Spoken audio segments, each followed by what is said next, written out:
In number 7, we have a special type of right triangle that's a 45, 45, 90 degree triangle. And although that other side isn't marked, we know that this has to be 45 because that's the only thing that helps the angles add up to 180.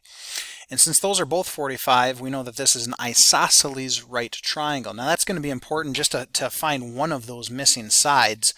If the sides are congruent, this side over here, 3 times the square root of 2, must be the same as this. So without really even doing any work, we can identify side V as 3 times the square root of 2. The trickier part is going to be to find the value for U. Now in this case, U is the hypotenuse of the right triangle. It's across from that right angle.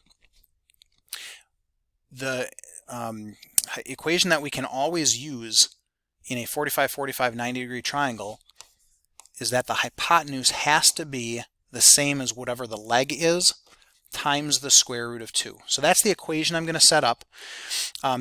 You already see the radical, square root of 2, so if we're going to end up having to simplify radicals. That might be something else that you want to review. But once you get to this point, it's just a matter of plugging in what you know. The hypotenuse we don't really know, but we called it U as our variable. One of the legs, doesn't matter which one you pick because they're the same, the leg is 3 times the square root of 2. And now we're going to multiply that by the square root of 2. So when I start simplifying that side, 3 times the square root of 2 times the square root of 2, I can put those together, can't I? 3 times, if you want to call it the square root of 4, you could, but we know square root of 2 times the square root of 2 is 2. Square root of 4 is 2. Doesn't matter how you think about it. And so therefore that hypotenuse has to be a total value of 6.